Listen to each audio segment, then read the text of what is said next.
Okay, good morning student. In the last lecture we have discussed the Newton's formula for the speed of sound, and we calculated the error in the speed of sound. What he calculated was 16% and it was very large. So Laplace gave the correction to this Newton's formula, and he explained when sound passes through the air, then it is not through air, then it is not an isothermal process, but it is an adiabatic process. Adiabatic process is that in which heat content is same, in which the heat loss is not. Heat content is same. There is no exchange of heat takes place, right? How he explained, उसने Newton's assumption को wrong कहा. It is not an isothermal, it is an adiabatic process. He assumed that the velocity of sound is so large,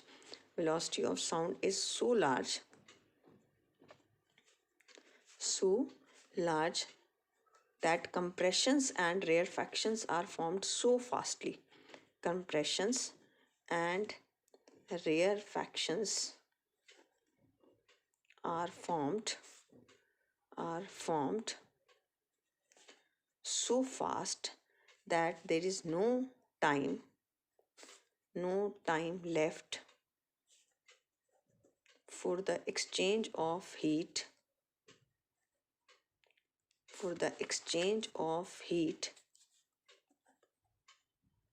between the system and surrounding or among themselves, right?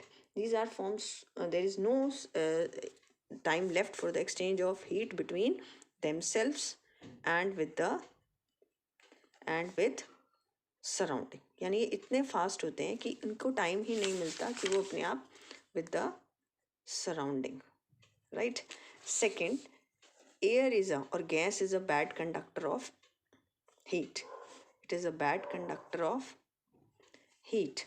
So no exchange of heat takes place. So no exchange of heat takes place. यहाँ पर कोई heat नहीं होगी exchange. No heat exchange takes place. Is it clear? Now how he explained this? So the formula for the speed of sound become, this is B adiabatic. हमने क्या लिया था? B isothermal.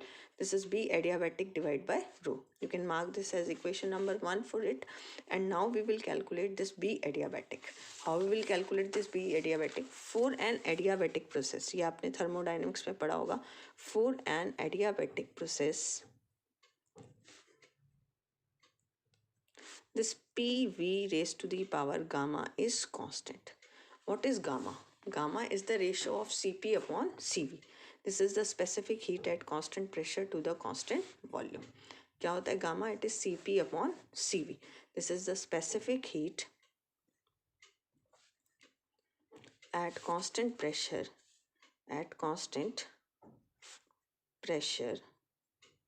to the specific heat at constant volume.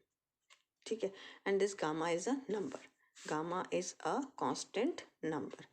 तो अब हमें find out करना था, हमारी इक्वेशन क्या थी? ये बी ए जो हमने मार्क की equation number 1. This is equation number 1. अब हम इसको करेंगे P V gamma equal to constant, इसको डिफ्रेंशिएट. जैसे हमने पीछे किया था पी वी कॉन्स्टेंट को डिफ्रेंशिएटेड. तो P into D V raise to the power gamma plus V raise to the power gamma into D P is equal to 0, right? अब आपको इसको डिफ्रेंशिएट करोगे तो ये आपका X to the power N की तरह काम करेगा. This is gamma into V raise to the power gamma -1 plus V raise to the power gamma into D V भी आएगा चेन रूल के according, D P equal to 0. तो this is P into gamma V raise to the power gamma -1 into D V is equal to minus V raise to the power gamma into D P. ठीक है? अब हमें निकालना है bulk modulus in adiabatic process. तो ये आपके पास बन जाएगा, this is P into D V minus V raise to the power gamma divide by gamma into V raise to the power gamma -1 into D P. तो अगर powers basis same है तो हम इसको लिख सकते हैं V raise to the power gamma minus gamma plus 1, ऊपर जाके पावर आपकी ये हो जाएगी. This is D P, this is P, और इसको हम डी वी को डिनोमिनेटर में ले आते हैं, एक गामा ये था ही. तो ये बन गया this is minus V D P divide by gamma into D V, right. पीछे भी हमारा सिर्फ इसमें यहाँ पर एक फैक्टर हमारा एक्स्ट्रा आ रहा है, this is gamma. So this is P into gamma is equal to minus V into DP divide by DV। मैं इसको वापस यहीं ले गई, तो ये क्या बन गया, what is this, this is the bulk modulus in adiabatic process, gamma into this is gamma into P। Put it in this equation, तो आपके पास जो ये इक्वेशन नंबर 1 बनेगी, ये जो आपका आया, तो वेलोसिटी का फॉर्मूला आपके पास बनेगा, this is gamma into P divide bye रू।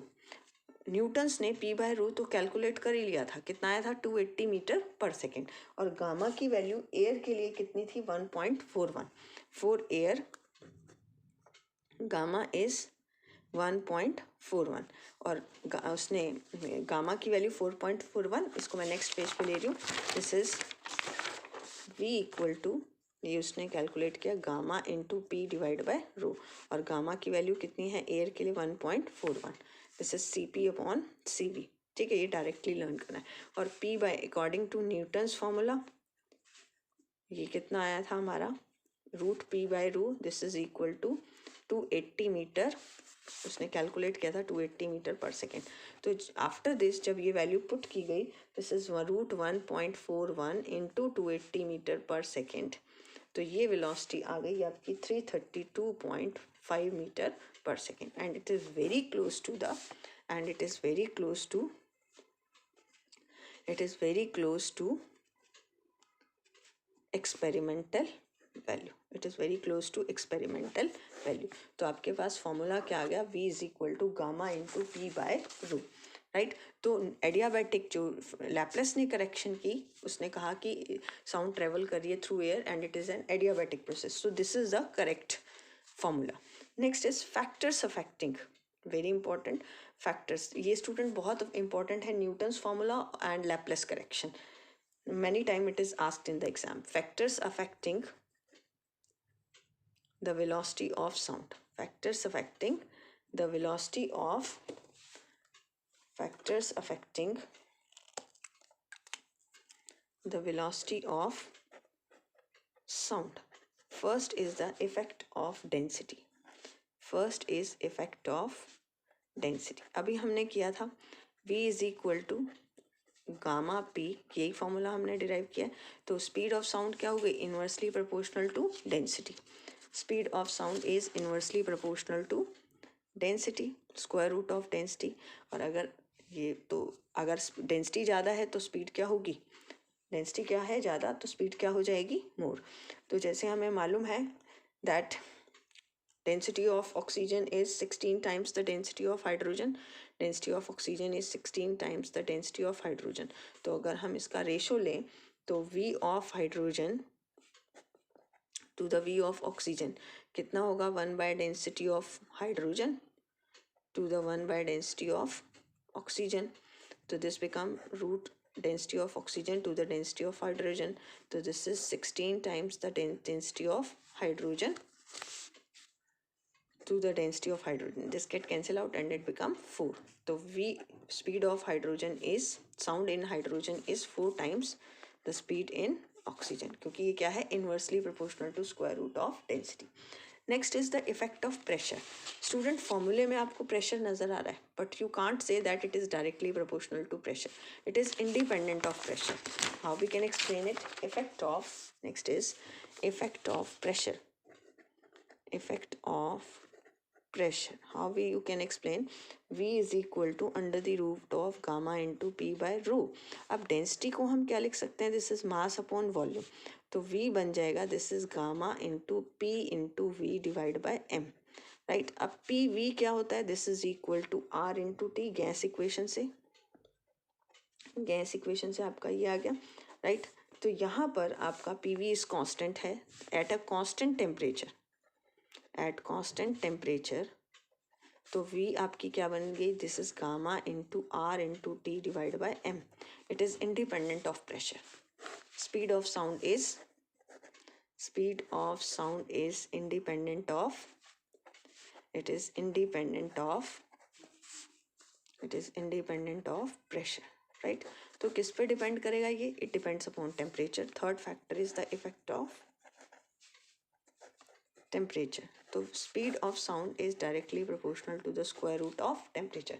As temperature increases the speed of sound also increases. Right, बाकी इसमें हम इतना ज़्यादा डिटेल में नहीं जाएंगे. Next is the effect of humidity. Effect of fourth is effect of humidity. आपको मालूम है ह्यूमिडिटी, ह्यूमिड वायर होती है, ह्यूमिड एयर होती है, तो क्या होता है, डेंसिटी ऑफ ह्यूमिड एयर और moist air is less than the density of dry air, क्योंकि इसमें वाटर वेपर्स आ जाते हैं और यहाँ पर गैसेस, हैवी गैसेस हैं. ठीक है, तो अगर डेंसिटी मॉइस्ट एयर की कम है तो हमने पढ़ा था वी क्या है, inversely proportional to the square of density. तो velocity in moist air is greater than the velocity in dry air. Moist air में वेलोसिटी ऑफ साउंड क्या हो जाएगी, ज़्यादा. Next is the effect of wind. Effect of wind, तो इसमें अगर suppose करिए स्पीड ऑफ साउंड यहाँ है और विंड इस डायरेक्शन में फ्लो कर रही है और ये इसका कंपोनेंट कितना है, थीटा. तो अब इसमें ये कौन सा आ जाएगा, डब्ल्यू कॉस थीटा. तो इफेक्ट ऑफ विंड क्या होगा, the component of wind which is in the direction of speed of sound get effective velocity become v plus w cos theta. Effective velocity become v plus w cos theta. Is it clear? और अगर wind opposite direction में है तो क्या हो जाएगा, ये minus.